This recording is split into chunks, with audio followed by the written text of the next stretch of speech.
ท่านจะได้กำไรชีวิตมหาศาลเพราะท่านจะได้ฟังธรรมะตลอด24ชั่วโมงแล้วก็ให้เลือกฟังได้ถึง34สถานีวิทยุในขณะนี้34สถานีวิทยุมีอยู่หลายจังหวัดมีอยู่ประมาณ20กว่าจังหวัดแล้วก็จะเพิ่มเติมเข้ามาเรื่อยๆไม่ว่าจะเป็นภาคเหนือภาคอีสานภาคกลางภาคตะวันออกภาคตะวันตกภาคใต้มีทั้งหมดทั้งสิ้นขออนุโมทนาบุญกับญาติโยมสาธุชนที่ช่วยกันบอกต่อให้ญาติธรรมของเราได้รับสิ่งที่ดีๆเช่นนี้ใส่ในชีวิตของเราเองแอปพลิเคชันนี้จะถือว่าเป็นแอปพลิเคชันมหามงคลก็ไม่ผิดเพราะมุ่งเน้นนำเสนอเนื้อหาที่เป็นมหามงคลคือหลักธรรมคำสอนในทางพระพุทธศาสนาทั้งสิ้นครูบาอาจารย์ที่เราไม่เคยรู้จักไม่เคยได้ยินได้ฟังมาก่อนท่านก็จะมาจัดรายการให้พวกเราได้ยินได้ฟังกันเป็นมิติใหม่ของการฟังธรรมที่มีอยู่ในประเทศไทยของเราถือว่าพวกเรานั้น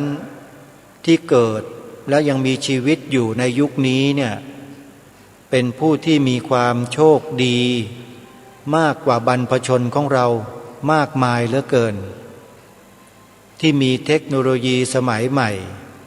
เชื่อมหัวใจของเราให้อยู่ใกล้กับพุทธธรรมขององค์สมเด็จพระสัมมาสัมพุทธเจ้าได้ตลอด24ชั่วโมงเพราะฉะนั้นถ้าหากว่าท่านใดต้องการจะได้รับบุญตลอด24ชั่วโมงให้ท่านแนะนำผู้อื่นให้ดาวน์โหลดแอปพลิเคชันที่มีชื่อว่าวิทยุพุทธศาสนาทั่วไทยวิทยุพุทธศาสนาทั่วไทยเป็นแอปพลิเคชันใหม่ล่าสุดที่ทีมงานแอดมินของวัดป่าจริยธรรมได้ทำการศึกษาและพัฒนาขึ้นมาเป็นกรณีพิเศษเพื่ออำนวยความสะดวกให้กับครูบาอาจารย์ของเราให้กับญาติโยมพุทธบริษัทของเราและให้แก่ผู้ที่มีความสนใจได้ใช้แอปพลิเคชันนี้สื่อสารซึ่งกันและกันได้โดยสะดวกมีกิจกรรมข่าวสารงานบุญข่าวสารข้อมูลอะไรต่างๆก็จะได้ยินได้ฟังผ่านแอปพลิเคชันนี้โดยง่ายดายอย่างน้อยๆก็มีรายการคดีโลกคดีธรรม1รายการละ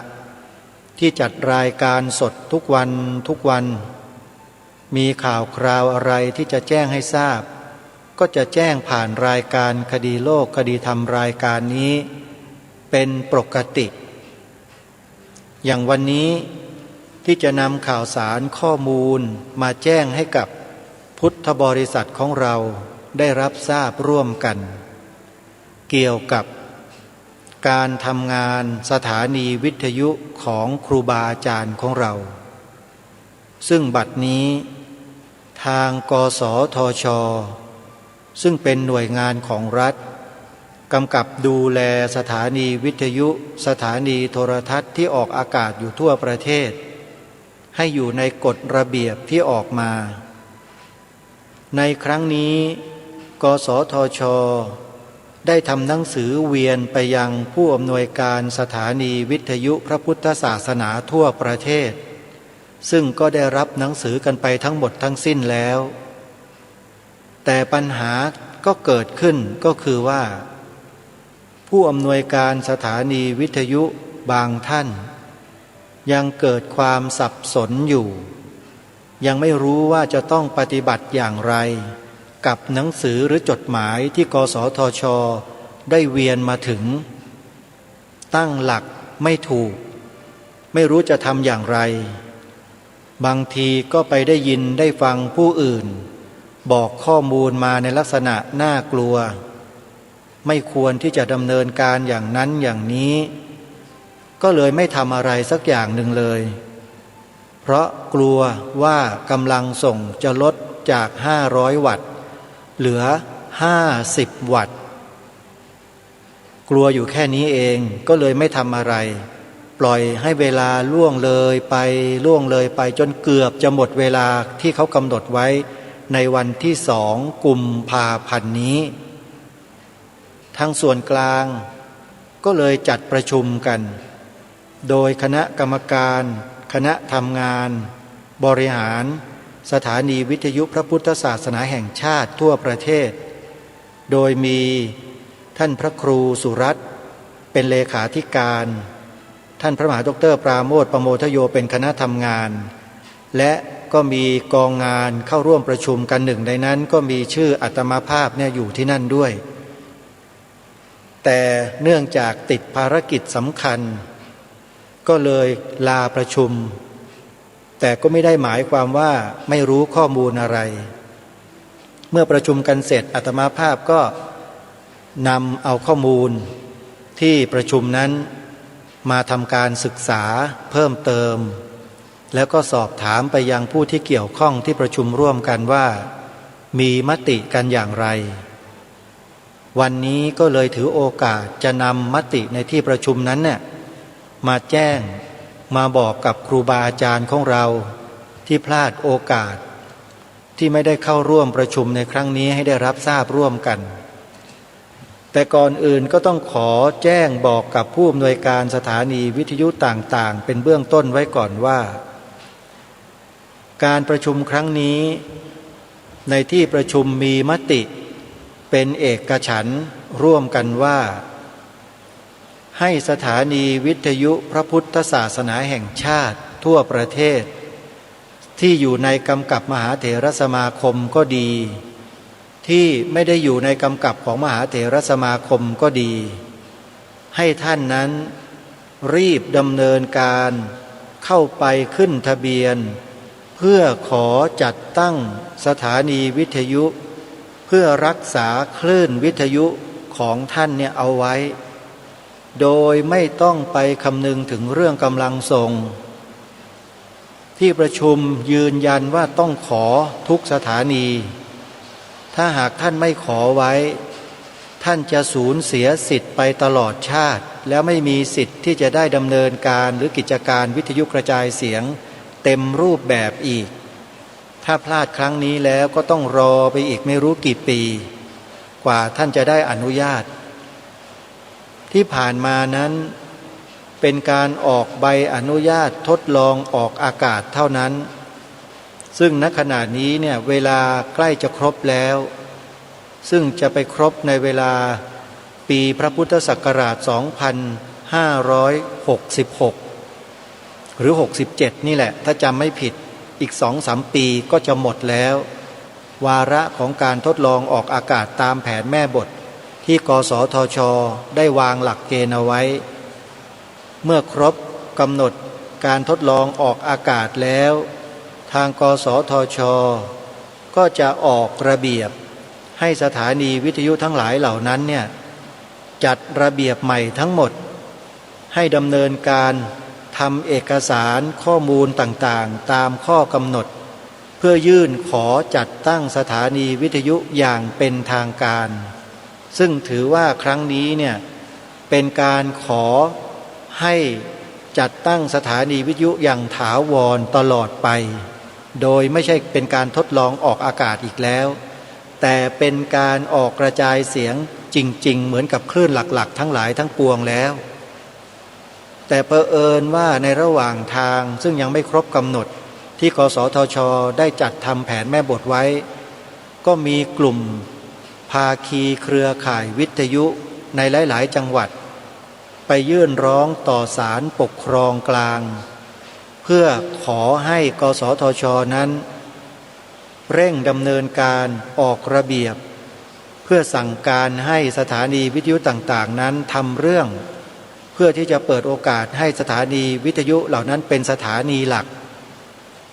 จดหมายฉบับนี้ก็เลยต้องออกมาตามคำร้องของภาคีเครือข่ายวิทยุเหล่านั้นนั่นเอง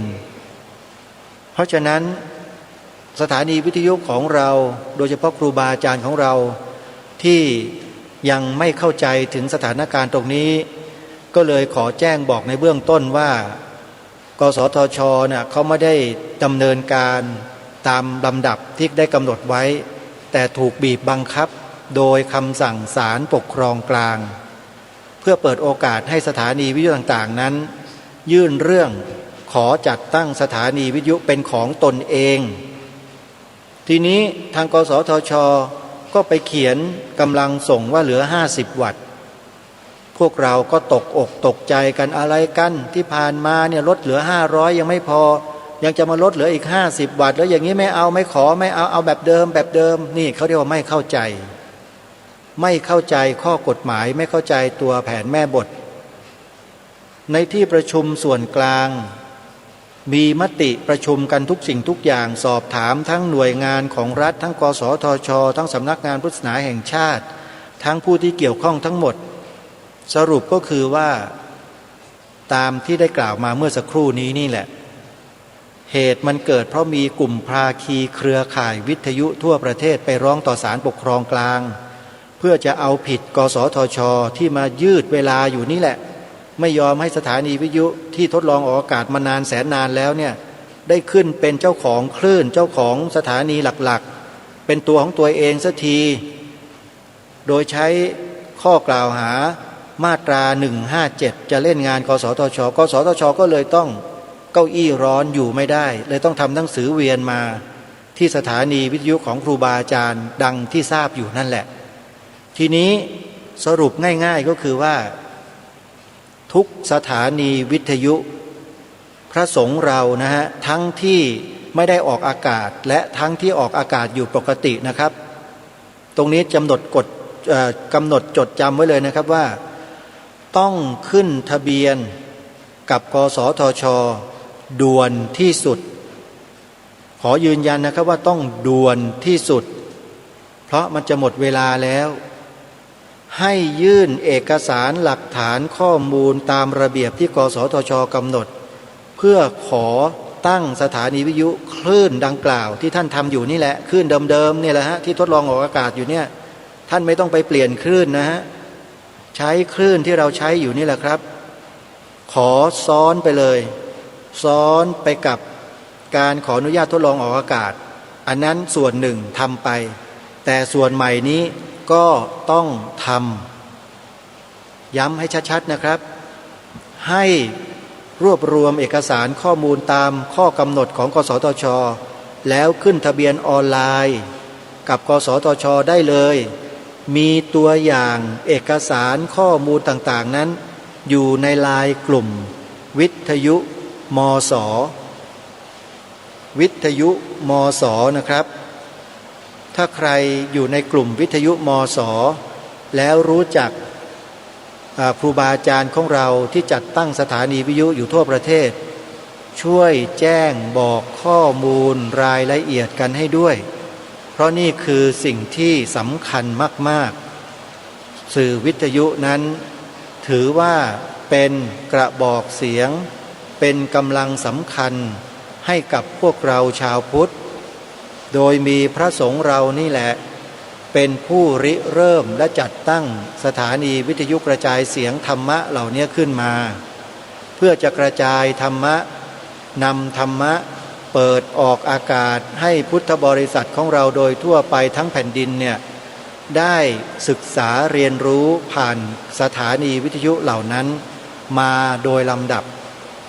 เพราะฉะนั้นให้รักษาสิทธินี้เอาไว้นะครับอย่าละเลยเป็นอันขาดเพราะทางส่วนกลางได้มีมติประชุมศึกษาข้อมูลอะไรทุกสิ่งทุกอย่างลงตัวหมดแล้วนะครับขอให้ยื่นเอกสารขอต่อกสทช.โดยสามารถ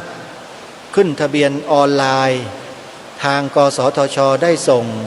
QR Code ของกสทช.มาให้เรียบร้อยในจดหมายนั้นแล้วนะครับอย่าทิ้งนะฮะจดหมายนั้นน่ะให้ท่านใช้ QR code แล้วเข้าไปสมัครไปลงทะเบียนขึ้นทะเบียนอยู่ในนั้นได้เลยถ้าหากว่าไม่ทราบขั้นตอนไม่ทราบรายละเอียดว่าจะต้องใช้อะไรบ้างอย่างไรให้ติดต่อมาที่ท่านต้นหรือท่านพระอาจารย์สรายุทธวัดท่าพระยาจักรหรือวัดช่องลมอำเภออู่ทองจังหวัดสุพรรณบุรีผู้อำนวยการสถานีวิทยุสาธุเรดิโอที่อู่ทองสุพรรณบุรีได้เลยนะครับยังไงก็ช่วยกระจายข่าวช่วยบอกกันด่วนที่สุดอย่าให้ล่าช้าเพราะเวลาไม่คอยเราอันนี้ต้องขอฝากเอาไว้ทุกท่านทุกรูปทุกนามนะฮะเดี๋ยวถ้ามีข้อมูลขึ้นมาณขณะนี้นะกำลังรอข้อมูลอยู่เดี๋ยวจะแจ้งบอกรายละเอียดเบอร์โทรศัพท์ติดต่อไปยังส่วนกลางนะฮะเพื่อสอบถามรายละเอียดแล้วจะได้ช่วยกันให้ครูบาอาจารย์ทั้งหลายได้ติดต่อบอกให้ครูบาอาจารย์รูปอื่นๆนะที่ยังไม่ได้ฟังรายการในขณะนี้นะครับให้ดาวน์โหลดแอปพลิเคชันนี้ฟังรายการคดีโลกคดีธรรมได้เลยนะครับแอปพลิเคชันที่มีชื่อว่าวิทยุพุทธศาสนาทั่วไทยวิทยุพุทธศาสนาทั่วไทยนะครับให้ดาวน์โหลดแล้วฟังรายการนี้ได้เลยนะรายการนี้ออกอากาศตั้งแต่เวลา 9 นาฬิกาเป็นต้นไปนะตามสถานีวิทยุที่มีปรากฏอยู่ในแอปพลิเคชันดังต่อไปนี้นะครับจดไว้นะฮะเวลา 9 โมงเช้าท่านสามารถฟังรายการคดีโลกคดีธรรมผ่านแอปพลิเคชันวิทยุพุทธศาสนาทั่วไทยได้ทางสถานีวิทยุวัดศรีอุดมวงศ์วัดศรีอุดมวงศ์อำเภอวังสะพุงจังหวัดเลยนะครับ 101.75 เมกะเฮิรตซ์ออกรายการนี้เวลา 9 โมงเช้าผ่านแอปพลิเคชันนะฮะท่านดาวน์โหลดแอปพลิเคชันแล้วท่านก็ไปค้นหาดูวัดศรีอุดมวงศ์นะครับ 9 โมงเช้าท่านก็ฟังรายการได้เลยและอีกสถานีหนึ่งออกเวลาเดียวกันนะครับคือวัดหนองกายตำบลสันป่ายางอำเภอแม่แตงจังหวัดเชียงใหม่ FM 99.75 เมกะเฮิรตซ์นะครับ 99.75 เมกะเฮิรตซ์วัดหนองกายก็ออกเวลา 9 โมงเช่นเดียวกันหลังจากนั้นเวลา 10 โมงหรือ 10 นาฬิกานะครับ 10 นาฬิกาก็จะมีสถานีวิทยุอีก1สถานีที่ออกรายการคดีโลกคดีธรรมผ่านแอปพลิเคชันวิทยุพุทธศาสนาทั่วไทยก็คือ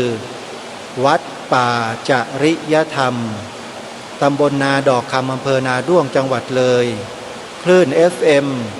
96.50 เมกะเฮิรตซ์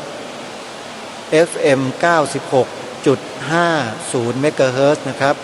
ก็สามารถที่จะเข้าไปดูได้เข้าไปฟังได้เลยนะฮะส่วนเวลาต่อมาคือ 11 นาฬิกานะฮะ 11 นาฬิกาก็จะมีสถานีวิทยุอีก1สถานี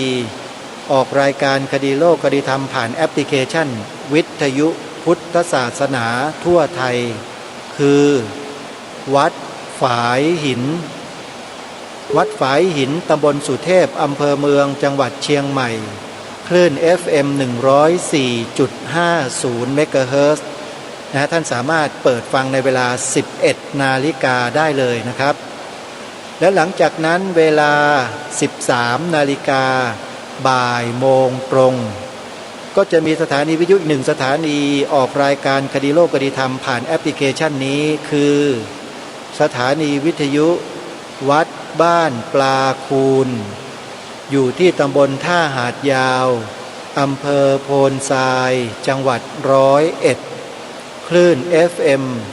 104.50 เมกะเฮิรตซ์เพราะฉะนั้นคลื่นทั้งหมดเหล่านี้จะออกรายการคดีโลกคดีธรรมตามเวลาดังกล่าวซึ่งจะนำข่าวสารข้อมูลในส่วนกลางเนี่ยมาแจ้งให้กับครูบาอาจารย์ของเราได้ทราบนะโดยลำดับนะโดยลำดับตามความเหมาะสมและเหตุการณ์นะครับอย่างไรก็ตามนะฮะเรื่องของการขึ้นทะเบียนเพื่อขอเป็นสถานีวิทยุหลักนะ กับกสทช.ขอย้ำว่าทุกสถานีจะต้องยื่นเรื่องขอจัดตั้งสถานีเป็นสถานีวิทยุหลักหลังจากที่ทดลองออกอากาศมาได้สักระยะหนึ่งแล้วตอนนี้กสทช.ได้เปิดโอกาสแล้วนะครับขอย้ำอีกครั้งหนึ่งว่าในที่ประชุมส่วนกลางให้แจ้งบอกกับครูบาอาจารย์ผู้อำนวยการสถานีวิทยุทั่วประเทศว่าอย่าไปกังวลเรื่อง50 วัตต์ผมพูดได้แค่นี้จริงๆอย่าให้พูดเยอะกว่านี้เดี๋ยวความลับมันจะแตกนะครับให้ยื่นขอไปก่อนส่วนกลางยืนยันนะครับต้องขอถ้าไม่ขอท่านจะหมดสิทธิ์พอหมดสิ้นอายุการทดลองออกอากาศแล้วท่านก็จบเลยนะครับคลื่นนั้นท่านจะไม่ได้อีกเลยคลื่นนั้นจะถูกยึดนะครับอันนี้ขอย้ำนะฮะคลื่นที่ท่านทำอยู่เนี่ยที่ทดลองออกอากาศอยู่นะถ้าท่านไม่ยื่นขอใหม่ตามเอกสารกสทช.คลื่นท่านจะหายไปเลยท่านจะไม่มีสิทธิ์จะได้คลื่นนั้นอีกแล้วเพราะฉะนั้นจึงย้ำอีกครั้งหนึ่งว่าให้ทำการหรือดำเนินการขอขึ้นทะเบียนกับกสทช.ตามเอกสารที่ส่งมาที่แจ้งมานั้นทันทีอย่ารอช้านะครับอันนี้ขอฝากครูบาอาจารย์ไว้ให้ช่วยกันบอกต่อกันไปด้วยนะยังมีอีกหลายสถานีนะครับที่ยังไม่ทราบเรื่องแล้วก็ยังไม่เข้าใจตรงกันก็ขอฝากข้อมูลนี้ข่าวนี้แจ้งให้ตรงกันด้วยนะครับทั้งนี้ทั้งนั้นรวมถึงสถานีวิทยุของครูบาอาจารย์ของเราที่ปิดไปทั้งหมดให้ยื่นเรื่องขอได้เลยนะครับให้ยื่นเรื่องขอได้เลยตามเอกสารใหม่ของกสทช.เนี่ยแหละให้ท่านยื่นเรื่องขอใหม่ได้เลยเพราะนี่มันเป็นโอกาสที่ท่านสามารถจะดำเนินการและทำกันได้อันนี้ต้องขอฝากไว้กับท่านผู้ฟังทุกท่านที่เป็นลูกศิษย์ลูกหาของครูบาอาจารย์ของเราไม่ว่าจะอยู่ที่จังหวัดไหนตำบลใดอำเภอไหนก็ตามนะครับขอให้ท่านนั้นรีบเร่งด่วนในการยื่นเรื่องขอเอกสารขอขึ้นทะเบียนกับกสทช.ให้ด่วนที่สุดอย่าให้เวลาล่วงเลยผ่านไปโดยที่เราไม่ได้ดำเนินการอะไรกันเลยมันจะหมดเวลาเสียก่อนแล้วเราจะไม่มีโอกาสที่จะได้ดำเนินการให้ทันต่อเวลาที่กำหนดซึ่งมีข้อกำหนดเอาไว้ให้ขึ้นทะเบียนแค่วันที่2 กุมภาพันธ์เดือนหน้านี้เท่านั้นหมดเขตยื่นเรื่องวันที่2 กุมภาพันธ์เดือนหน้านี้เท่านั้นนะครับอันนี้ต้องขอย้ำใครที่ยังไม่ได้ขึ้นทะเบียนก็ขอให้ท่านเร่งด่วนที่สุดส่วนข้อมูลรายละเอียดต่างๆนั้นเดี๋ยวทาง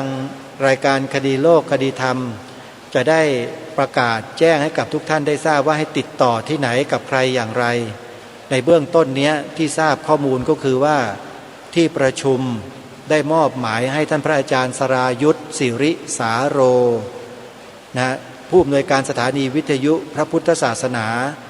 สาธุเรดิโอของอำเภออู่ทองจังหวัดสุพรรณบุรีเนี่ยรับเป็นผู้กระจายข่าวและคอยอำนวยความสะดวกชี้แจงทำความเข้าใจให้กับผู้อำนวยการสถานีวิทยุต่างๆทั่วประเทศใครที่รู้จักท่านพระอาจารย์ต้นหรือท่านพระอาจารย์สรายุทธก็สามารถติดต่อประสานงานไปที่ท่านได้เลยขอฝากไว้ให้ช่วยกันนะครับวันนี้ถ้าเราช่วยกันเนี่ยผมว่าชั่วโมงเดียวเราก็สามารถสื่อสารถึงกันได้ทั้งประเทศแล้วเดี๋ยวนี้เทคโนโลยีสมัยใหม่สามารถช่วยเรานั้นให้ทำงานได้ไวได้มากขึ้นที่มันไม่ไวที่มันช้าก็เพราะว่าเรานิ่งเฉยกันนี่แหละครับอย่านิ่งเฉยช่วยกันนี่คือสิ่งที่เป็นห่วงสถานีวิทยุต่างๆอย่างมากกลัวว่าจะพลาดโอกาสสำคัญนี้ไปก็ไม่อยากให้พวกเรานั้นได้สูญเสียโอกาสอยากให้พวกเราได้รับโอกาสที่ดีนี้โดยทั่วถึงกันทีนี้มาพูดถึง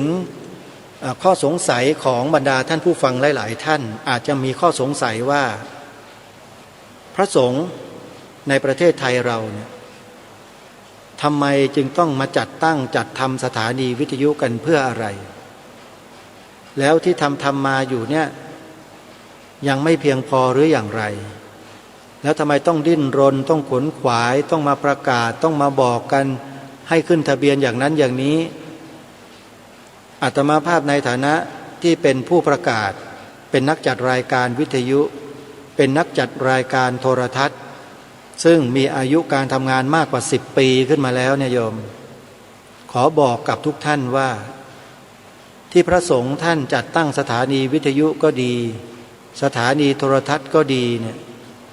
เป็นสิ่งที่สมควรทำมาตั้งนานแล้วและในปัจจุบันก็สมควรที่จะทำให้เพิ่มมากขึ้นยิ่งกว่านี้อีกเพราะถ้าหากพวกเราไม่ทำเราไม่ขึ้นทะเบียนเพื่อรักษาคลื่นวิทยุของเราไว้นะมันจะมีมือดีที่มาจากไหนก็ไม่รู้แหละจะกว้านซื้อคลื่นทั้งหมดเก็บเอาไว้เรียบไม่มีเหลือเลยเพื่อปิดกั้นไม่ให้พวกเราเนี่ยได้ใช้คลื่นนั้นๆพูดแค่นี้เชื่อว่าหลายท่านก็คงจะเข้าใจแล้วน่าจะพิจารณาออกนะว่าถ้าเราไม่ดำเนินการเนี่ยอะไรมันจะเกิดขึ้นกับบ้านนี้เมืองนี้อาตมาภาพไม่สามารถจะพูดอะไรให้ชัดเจนให้ลึกไปกว่านี้ได้เพราะมีข้อจำกัดพูดได้แต่เพียงนัยยะให้ทุกคนได้คิดได้เห็นได้รู้ร่วมกันเพราะเชื่อว่าหลายๆท่านเนี่ยคงทราบดีอยู่แล้วแหละว่าอะไรกำลังเกิดขึ้นกับพระบวรพุทธศาสนาในประเทศไทยของเราแล้วถ้าหากว่าเรายังนิ่งเฉยไม่ดำเนินการรักษาสิทธิ์ของเราไว้ไม่รักษาคลื่นวิทยุของเราไว้เนี่ยแล้วเราไม่ดำเนินการเนี่ยคลื่นนั้นครับจะถูกสัมปทานไปแบบง่ายมากๆเลยง่ายเหมือนกับพลิกฝ่ามือด้วยเป้าหมายของเขาเนี่ยไม่ได้สัมปทานไปเพื่อนำไปออกอากาศหรอกครับเขาสัมปทานไปเพื่อไปเก็บเอาไว้ปกปิดไว้ไม่ให้มีใครขอได้เมื่อไม่มีใครขอได้เราจะเพิ่มคลื่นวิทยุอีกมันก็เพิ่มไม่ได้แล้วหมดสิทธิ์เลยแต่ในขณะเดียวกันคนที่มีทุนหนาๆมีเงินเยอะๆที่ไหลมาจากต่างประเทศมากมายมหาศาลน่ะพูดว่าเงินที่ไหลมาจากต่างประเทศมหาศาลนี่ก็รู้นะฮะว่าไหลมาจากที่ไหนนั่นแหละแล้วมันมีนอมินีอยู่ในประเทศนี้อยู่แล้วก็เป็นมือเป็นไม้ให้กับพวกนั้นแล้วก็ใช้เงินนั้นแหละทำอะไรบ้างล่ะในประเทศนี้ท่านคิดว่าในประเทศนี้ใช้เงินซื้อได้ไหมเล่าตำแหน่งใหญ่ๆโตๆในบ้านในเมืองนี้ฐานะใหญ่ๆโตๆในบ้านในเมืองนี้ท่านคิดว่าใช้เงินซื้อได้หรือไม่ท่านมีคำตอบอย่างไรแล้วท่านพิจารณาถึงสิ่งที่กล่าวไปเมื่อสักครู่ให้ดีว่ามันจะเป็นไปได้ไหมตรงนี้แหละฮะให้เราต้องรู้จักคิดปฏิติดประต่อให้มันเห็นเป็นรูปเป็นร่างให้ชัดเจนไม่ใช่ว่าเราอยู่นิ่งๆเฉยๆโดยที่ไม่สนใจอะไรเลยไม่ได้เพราะสังคมนี้ประเทศนี้บ้านนี้เมืองนี้เนี่ย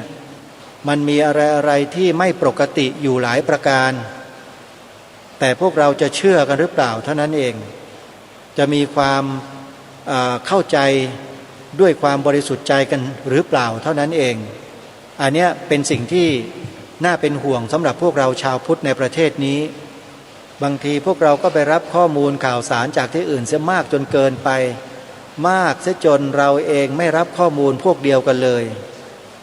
เมื่อเราไม่รับข้อมูลพวกเดียวกันความรู้ที่เราควรจะรู้ความเข้าใจที่เราควรจะเข้าใจให้ตรงกันมันก็เกิดขึ้นไม่ได้เมื่อความคิดความเห็นความเข้าใจไม่ตรงกันแล้วมันก็ขัดแย้งกันสิทีนี้ฝ่ายส่วนกลางให้บอกว่าให้ทำแบบนี้นะแต่อีกส่วนหนึ่งบอกว่าไม่ได้เพราะไปได้ข้อมูลจากตรงนู้นมาเขาบอกว่าทำแล้วมันจะเป็นอย่างนั้นอย่างนี้อย่างโน้นจะเสียอย่างนั้นอย่างนี้เนี่ยความเห็นมันก็ไม่ตรงกันเพราะไปฟังแหล่งข้อมูลคนละแหล่งไหนก็ไม่รู้นะแหล่งไหนก็ไม่รู้ซึ่งไม่ใช่แหล่งของพวกเรากันเองแล้วเราก็ไปหลงเชื่อแหล่งทางนู้นสุดท้ายแหล่งทางนู้นเขาก็เอาคลื่นของท่านที่มีความหลงเชื่อเขานี่แหละเอาไปเก็บ เอาไปกักเอาไว้ด้วยเงินทุนมหาศาลท่านเชื่อไหมมีเงินไหลเข้ามาในประเทศไทยแบบลับๆท่านเชื่อไหมว่ามีอยู่แล้วเงินเหล่านั้นน่ะมาทำอะไรต่อไม่อะไรในบ้านนี้เมืองนี้หลายสิ่งหลายอย่างท่านเชื่อไหมท่านเชื่อไหมว่ามีเชื่อไม่เชื่ออย่างไรนั้นข้อมูลที่ไหลบ่าไปหาทุกท่านตลอดเวลาที่ผ่านมาเนี่ยน่าจะเป็นเครื่องบ่งบอกถึงคำถามที่ได้ตั้งประเด็นนี้ไว้แก่ทุกท่านชัดเจนอยู่แล้วส่วนท่านจะเชื่อไม่เชื่อก็ใช้วิจารณญาณพิจารณากันดูแล้วกันรายการคดีโลกคดีธรรมนั้นมิได้ทำหน้าที่เพื่อส่วนใดส่วนหนึ่งหรือให้ใครคนใดคนหนึ่งไม่แต่ทำหน้าที่เพื่อประโยชน์รวมของพวกเราทุกท่านทุกคนรายการนี้ไม่มีสิทธิ์ที่จะไปชี้นำไม่มีสิทธิ์ที่จะไปบีบบังคับใครแต่มีสิทธิ์ที่จะนำเสนอเรื่องราวเหตุการณ์ที่เป็นจริงตามที่ปรากฏตามที่มีอยู่ในสังคมอยู่ในโลกโดยเฉพาะอยู่ในประเทศชาติบ้านเมืองของเรา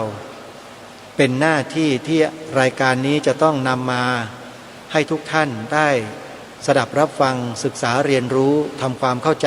เพื่อนำไปสู่การแก้ไขที่ถูกต้องร่วมกันบ้านเมืองเรามีปัญหาเยอะมีปัญหามากมีปัญหาหลายประการถ้าหากเราไม่ร่วมด้วยไม่ช่วยกันแก้ปัญหาเหล่านั้นด้วยวิธีการที่ถูกต้องที่เหมาะสมเราก็จะไม่มีโอกาสที่จะได้แก้ไขอะไรอีกเลยเพราะนับวันคนเหล่านี้ผู้คนเหล่านี้ที่เขาดำเนินการอะไรต่อมีอะไรในบ้านนี้เมืองนี้เนี่ยเขาก็จะทำให้พวกเรานั้นหมดเรี่ยวหมดแรงหมดกำลังหมดความมุ่งมั่นหมดความเพียรพยายามสุดท้ายก็เหี่ยวแห้งเฉาตายไปจนหมดไม่มีเหลือเลยเราจะเป็นเหมือนกับต้นไม้ที่ไม่ได้ถูกรดน้ำไหมเล่าเหี่ยวเฉาตายอยู่ในกระถางแบบนั้นหรือเปล่าอย่าให้เป็นเช่นนั้นเลยพวกเราเนี่ยที่จริงแล้วคือไม้ยืนต้นเป็นไม้หลักของบ้านของเมืองเราคือหนึ่งในสถาบันหลักของชาติแท้ๆแต่เรากลับมานิ่งเฉยไม่อาศัยความเป็นเสาหลักของประเทศนี้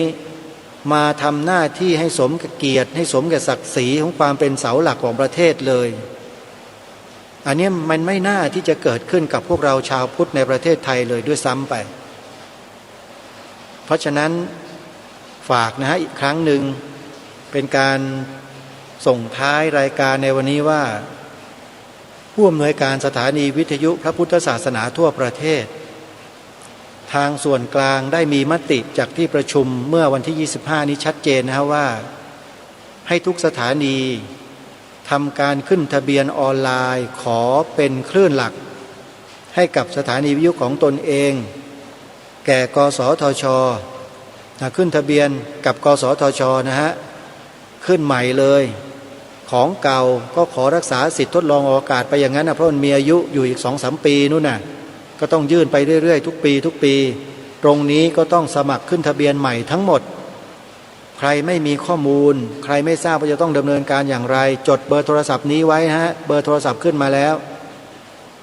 ให้ประสานติดต่อไปที่ท่านพระอาจารย์สรายุทธ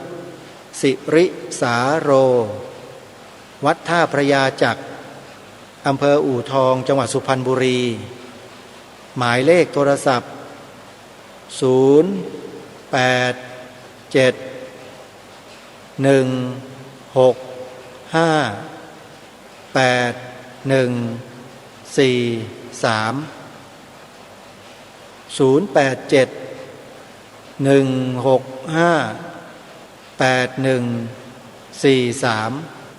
ด่วนที่สุดนะด่วนที่สุดช่วยแจ้งช่วยบอกกันในเวลาสั้นๆแล้วก็ให้ดำเนินการทันทีทุกคนมีอินเทอร์เน็ตทั้งนั้นไม่เช่นนั้นจะออกวิทยุออนไลน์กันไม่ได้จะเล่น Facebook กันไม่ได้จะเล่นไลน์กันไม่ได้อย่าอ้างว่าทำไม่ได้นะครับ ท่านจะหมดสิทธิ์ไปตลอดกาลนะคลื่นของท่านจะถูกสัมปทานถูกยึดหมดเลยถ้าหากท่านไม่ขึ้นทะเบียนวันนี้ภายในวันที่2 กุมภาพันธ์นี้นะขอย้ำนะฮะให้ติดต่อสอบถามข้อมูลเพิ่มเติมที่ท่านพระอาจารย์สรายุทธวัดท่าพระยาจักรอำเภออู่ทองสุพรรณบุรีหมายเลขโทรศัพท์0 8 7 1 6 5 8 1 4 3ก็ขออนุโมทนาบุญกับทุกท่านทุกฝ่ายที่ร่วมด้วยช่วยกันรักษาสิทธิ์ของพวกเราชาวพุทธเอาไว้คลื่นวิทยุนั้นถือว่าเป็นพลังขุมพลังอันสำคัญอย่างยิ่งที่ทำให้พุทธบริษัทไทยคนไทยของเรานั้นได้รับการหล่อเลี้ยงโดยหลักธรรมคำสอนขององค์สมเด็จพระสัมมาสัมพุทธเจ้าผ่านสถานีวิทยุนี้อย่างต่อเนื่องตลอด24 ชั่วโมงถ้าเราสามารถกระจายสถานีวิทยุต่างๆออกไปสู่ทุกพื้นที่ของประเทศได้แล้วร่วมเป็นเครือข่ายเดียวกันเนี่ยนะฮะพลังอันมหึมามันจะเกิดขึ้นมันมีวิธีอยู่ไม่ยากหรอกสถานีอสมทกองทัพบกกองทัพเรือทัพอากาศของมหาวิทยาลัยจุฬาธรรมศาสตร์ก็ยังทำกันได้เลยพวกเราก็ไม่ใช่ธรรมดานะพวกเราเนี่ยเราก็ย่อมทำได้และอาจจะทำได้ดีกว่าสถานีวิทยุเหล่านั้นด้วยซ้ำไปไม่ได้คุยนะถ้าเราตั้งใจทำจริงๆทำได้นะครับช่วยกันนะฮะบอกต่อกันนะรีบขึ้นทะเบียนด่วนเลยตามเอกสารที่กสทช.ส่งให้ท่านถ้าใครไม่มี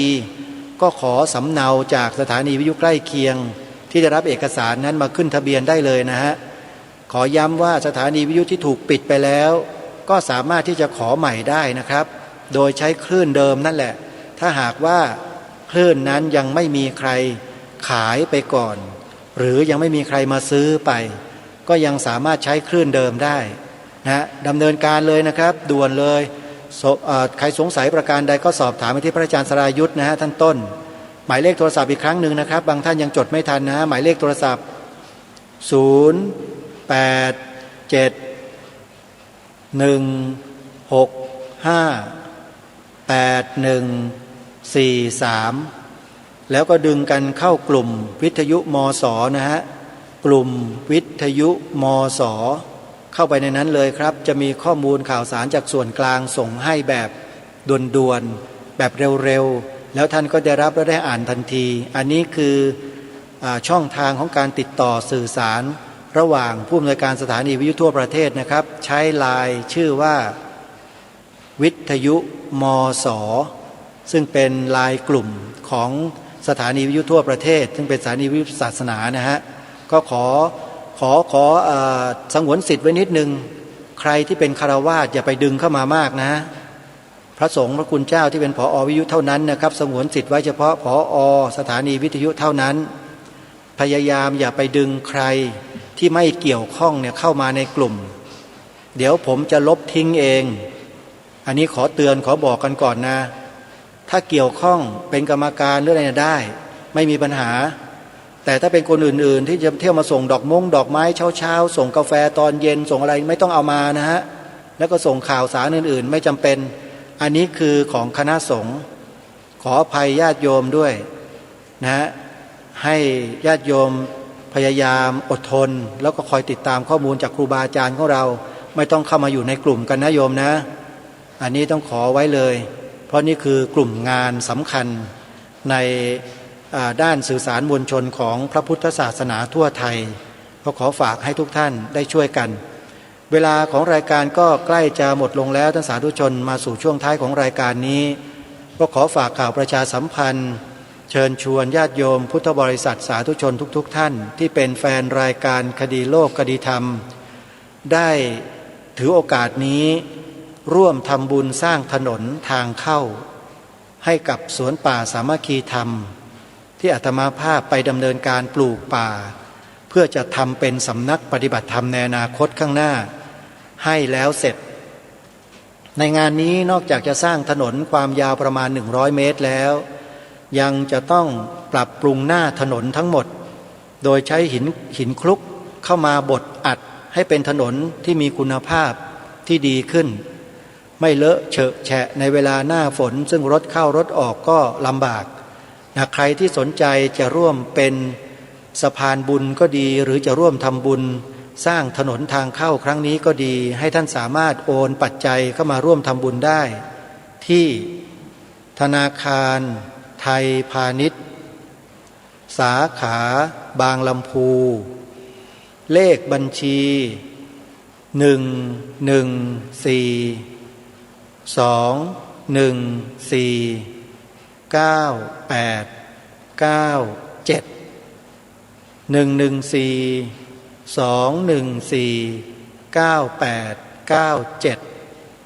ก็ขออนุโมทนาบุญกับทุกท่านที่มีส่วนร่วมนะมากบ้างน้อยบ้างแล้วแต่กำลังแต่ละท่านนะโยมนะ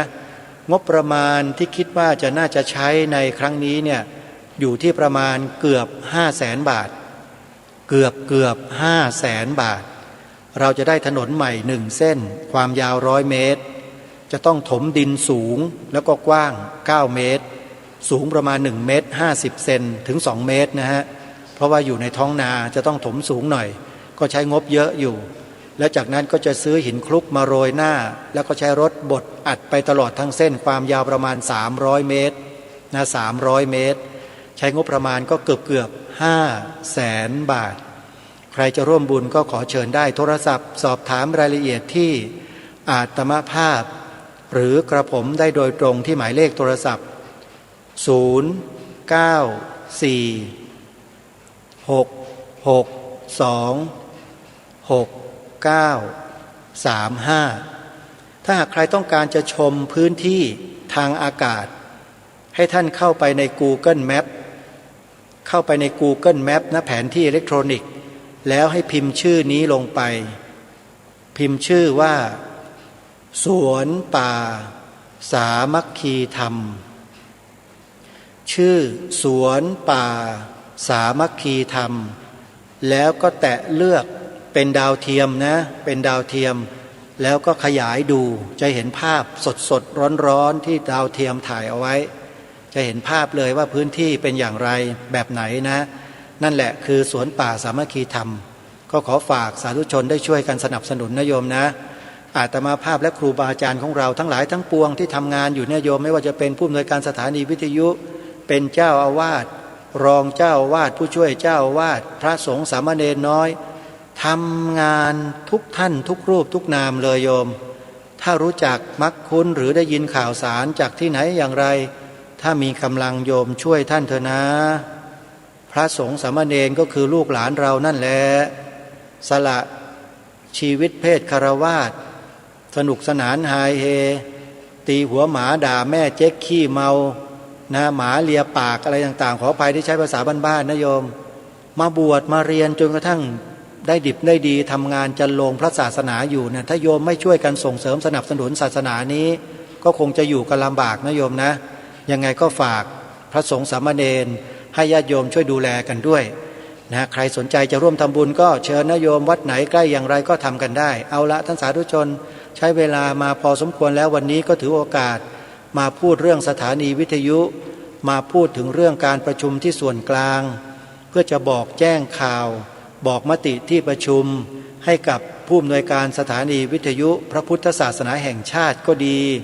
สถานีวิทยุพระพุทธศาสนาในจังหวัดต่างๆก็ดีเนี่ยให้ได้รับทราบข้อมูลแล้วก็จะได้ดำเนินการให้ถูกต้องสอดคล้องร่วมกันเพื่อเป็นเอกีภาพแสดงออกถึงความสามัคคีร่วมแรงร่วมใจเป็นน้ำหนึ่งใจเดียวกันตรงนี้ก็ถือว่าเป็นบุญร่วมกันนะโยมนะวันนี้เวลาของรายการหมดลงแล้วอาตมาภาพต้องขอสมมุติยุติรายการไว้แต่เพียงเท่านี้ไว้พบกันใหม่ในวันต่อไปขอความสุขความสวัสดีในธรรมแห่งองค์สมเด็จพระบรมศาสดาสัมมาสัมพุทธเจ้าจงปรากฏเกิดมีขึ้นในจิตใจของท่านผู้ฟังทุกท่านทุกคนเทอญ